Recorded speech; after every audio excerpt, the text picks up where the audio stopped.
है, आपसे रिक्वेस्ट है। श्री अनिल प्रधान, विषय पर पूछिए, बात अपनी करिए। माननीय अध्यक्ष जी, आपका हृदय से आभार और धन्यवाद। माननीय अध्यक्ष जी, मैं आपके माध्यम से जानना चाहता हूं कि प्रदेश में सर हर वर्ष लगभग 15 से 20 हजार शिक्षक सेवानिवृत्ति हो रहे हैं और सरकार या माननीय मंत्री जी सदन में दावा करते हैं कि इस वर्ष पिछले वर्ष की तुलना में छात्रों के नामांकन में 10 से 20% की वृद्धि हो रही है। ये जो रटा रटाया जवाब सरकार का चल रहा है, ये वास्तविक जवाब सही जवाब है या जो जमीनी स्तर पर हकीकत वो दूसरी है? मैं कहना चाहूँगा सर कि आज जो हमारे युवा भाई बहन हैं नई भर्तियों के लिए सड़क पर आंदोलन कर रहे हैं, बेसिक के स्कूल जर्जर अवस्था में है और उनकी स्थिति खस्ता हाल है। इन जगहों पर नए भवन बनाकर विद्यालय संचालन की जगह स्कूल और मर्ज अथवा बंद करने का काम इस सरकार द्वारा किया जा रहा है। निःशुल्क शिक्षा हर बच्चे का अधिकार है। जब हमारी इतनी बड़ी इकोनॉमी है, अर्थव्यवस्था है, तो एक बच्चे के लिए भी अगर एक स्कूल खोलना पड़े तो सरकार को एक बच्चे के लिए भी स्कूल की व्यवस्था करना चाहिए। मेरा आपके माध्यम से कहना है सर कि जिस तरह देश और प्रदेश में IAS, IPS, PCS की वैकेंसी हर साल भरी जा सकती है, तो चूंकि शिक्षा भी महत्वपूर्ण तत्व है समाज के लिए, इसी प्रकार शिक्षकों की भी भर्ती प्रतिवर्ष होनी चाहिए।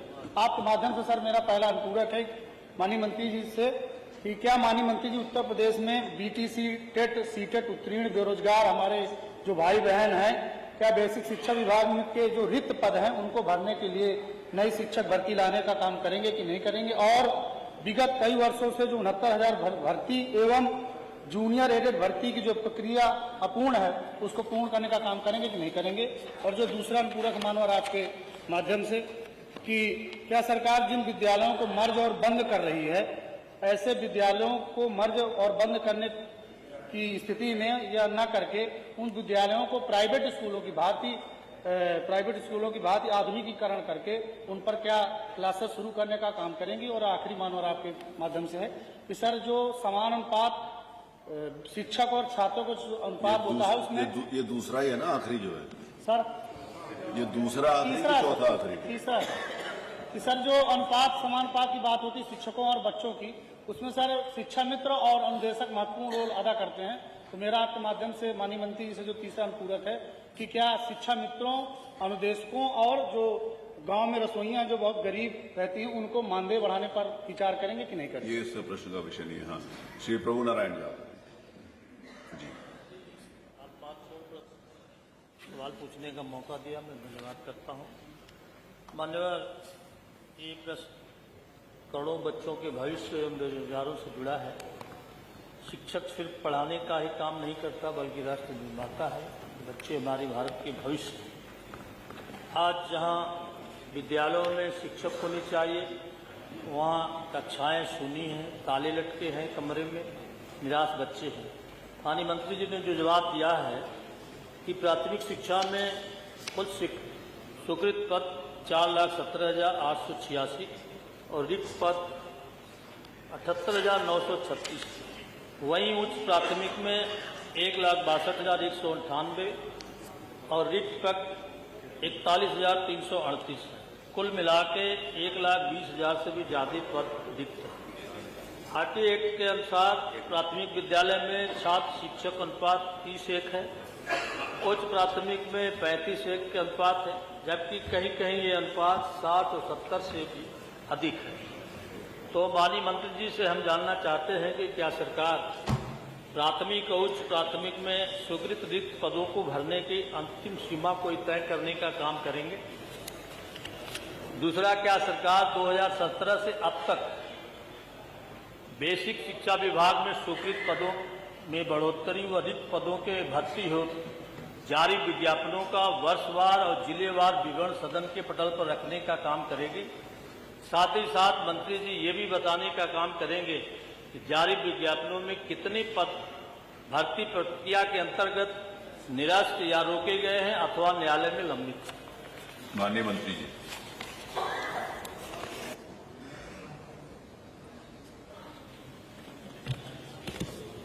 माननीय अध्यक्ष जी, माननीय सदस्य ने शिक्षा से जुड़े हुए, बेसिक शिक्षा से जुड़े हुए कई महत्वपूर्ण प्रश्न पूछे हैं। मैं आपके माध्यम से सदन को अवगत कराना चाहता हूं।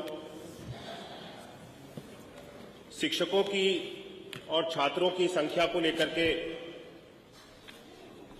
माननीय सदस्य ने जानकारी करना चाहिए। वर्तमान में जिस तरह से मैंने अपने उत्तर में भी स्पष्ट किया है, जो सदन में रखा गया है कि प्राथमिक विद्यालयों में 1,93,93,389 बच्चे एनरोल्ड हैं और उनके सापेक्ष 3,38,590 अध्यापक अभी वर्तमान में कार्यरत हैं। इसी के साथ साथ मैंने उत्तर में ये लिखा कि 1,43,450 शिक्षा मित्र भी इन्हीं विद्यालयों में पठन पाठन का कार्य करा रहे हैं और जो मानक बनाया गया है उच्च प्राथमिक और प्राथमिक का 30 बच्चों पे एक शिक्षक होने का और उच्च प्राथमिक में 35 बच्चों पे एक शिक्षक होने का, उच्च प्राथमिक में 14,803 बच्चे हमारे नामांकित हैं और 1,20,860 अध्यापक कार्यरत हैं और 25,223 अनुदेशक भी कार्यरत हैं जिनके द्वारा पठन पाठन का कार्य कराया जाता है। अगर हम इस अनुपात को देखेंगे, जो रेशियो बनाया हुआ है, ये वर्तमान में जो 30 और 1 का 35:1 का है, ये हमारी इस छात्र संख्या के हिसाब से अभी पूरा है। लेकिन हम इसको और बेहतर बनाने के लिए अब प्रयास कर रहे हैं, क्योंकि हमने जब ये मर्जर की प्रक्रिया को प्रारंभ किया है, इसके साथ जो भी जितने भी विद्यालय, अगर हमारे अधिकतम 50 बच्चों का अगर विद्यालय है तो 50 बच्चों के विद्यालय पे हम 3 शिक्षक यानी 2 शिक्षक, 2 सहायक अध्यापक और 1 शिक्षा मित्र की नियुक्ति करेंगे। इस मानक को पूरे करने के लिए, हम शिक्षा के स्तर को और बेहतर बनाने के लिए, हम शिक्षकों की उपलब्धता को और बेहतर बनाने की ओर हम सब लोग आगे कार्य कर रहे हैं। इसके बाद जितने भी हमारी छात्र संख्या होगी और हर विद्यालय पे 50 बच्चों पे 2 शिक्षक, सहायक अध्यापक और 1 शिक्षा मित्र का जो भी रेशियो में गैप होगा, उस गैप को हम सब लोग पूरा करेंगे। माननीय सदस्य ने प्रश्न उठाया कि मर्जर को लेकर के विद्यालयों को सरकार बंद कर रही है। सरकार ने एक भी विद्यालय को बंद करने का निर्णय नहीं लिया है। कोई भी विद्यालय जो बेसिक शिक्षा विभाग के अंतर्गत परिषदीय विद्यालय है, उसको बंद नहीं किया जाएगा और विद्यालय को जो यूडाइस कोड भी दिया जाता है, वो यूडाइस कोड भी यथावत रहेगा और वो विद्यालय सुचारू रूप से जिस तरह से पहले बेसिक शिक्षा विभाग के अंतर्गत चल रहा था, उसी तरह से चलता रहेगा। इस प्रक्रिया में बदलाव ये किया गया है। माननीय सदस्य ने जानना चाहा कि कक्षा 1 में जो बच्चों के नामांकन की आयु है, उसको 6 वर्ष निर्धारित कर दिया गया है। कक्षा 1 से लेकर के 8 तक, 6 से लेकर के 14 वर्ष की आयु में बच्चे को शिक्षा का जो अधिकार है, उसके अंतर्गत नियम बनाए गए हैं कि कक्षा 1 से कक्षा 8 तक की शिक्षा हर एक बच्चे को अनिवार्य मिलनी चाहिए। उसका हम सब लोग पालन कर रहे हैं। उसको हम सब लोग कम कर नहीं सकते हैं कि 6 वर्ष की आयु से पहले बच्चे की कक्षा 1 में नामांकन हो जाए। वो देश भर में लागू कर दिया गया है। लेकिन बच्चा 3 वर्ष से लेकर के 6 वर्ष की आयु तक आंगनवाड़ी के केंद्रों में, जो हमारी कोलोकेटेड आंगनवाड़ीज हैं, वहां पर जाकर के अपने पठन पाठन का कार्य को करते थे और जो भी उनकी पोषण की व्यवस्था आईसीडीएस डिपार्टमेंट के द्वारा बनाई गई थी, वो सारी चीजों को सुचारू रूप से चलाया जा रहा था। इसमें बदलाव ये किया गया है, जितने भी हमारे भवन मर्जर के बाद में जो 1 किलोमीटर की अवधि के अंदर थे, 50 बच्चों से कम की संख्या थी, केवल 1 किलोमीटर की अवधि के अंदर अगर 2 या 3 विद्यालय संचालित हैं और 50 बच्चे से कम है उन विद्यालयों में, उन विद्यालयों को मर्ज करके एक विद्यालय बना दिया गया, जिससे सबसे ज्यादा अधिक संसाधनों वाला विद्यालय को चलाया जाए और 1 किलोमीटर की अवधि के अंदर जिसमें किसी भी बच्चे को पहुंचने में कोई कठिनाई नहीं होगी, उस विद्यालय को संचालित किया जाएगा। और बाकी के जो विद्यालय रिक्त होंगे, खाली होंगे, जो मर्ज करने के बाद में, उन विद्यालयों में आईसीडीएस डिपार्टमेंट के साथ में मिल करके हमारा बेसिक शिक्षा विभाग प्री प्राइमरी यानी प्ले स्कूल की, यानी कि नर्सरी, केजी और ये सारी जो क्लासेस होती हैं, इन क्लासेस को इस वर्ष से हम प्रारंभ करने जा रहे हैं।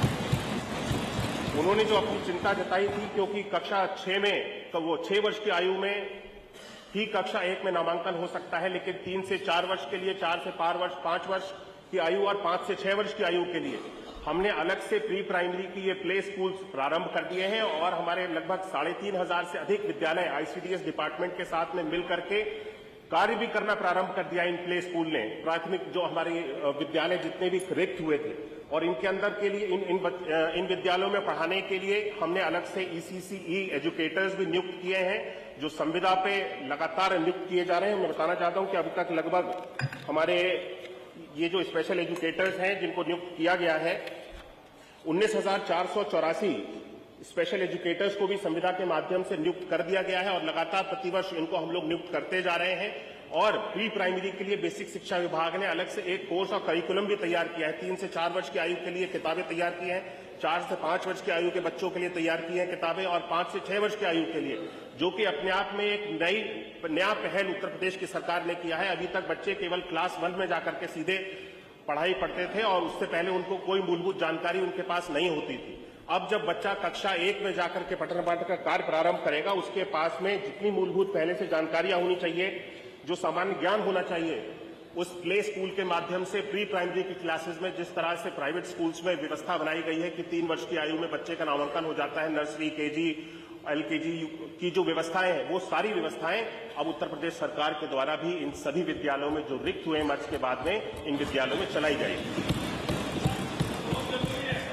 एक मिनट, अभी खड़े हैं मंत्री जी। ये व्यवस्था माननीय अध्यक्ष जी, पहले से जब से ये मर्जर की प्रक्रिया प्रारंभ हुई है, इसी व्यवस्था को बनाया गया था। लेकिन इस मर्जर की प्रक्रिया को पूरी तरह से राजनीतिकरण कर दिया गया और आम जन को भ्रमित करने का प्रयास जितने भी हमारे विपक्षी हैं सभी लोगों ने करने का प्रयास किया कि सरकार स्कूलों को बंद करने जा रही है, सरकार के पास शिक्षकों की अभाव है, सरकार बच्चों को अच्छे से पठन पाठन का कार्य नहीं देना चाहती है। इस तरह के आरोप लगाए गए।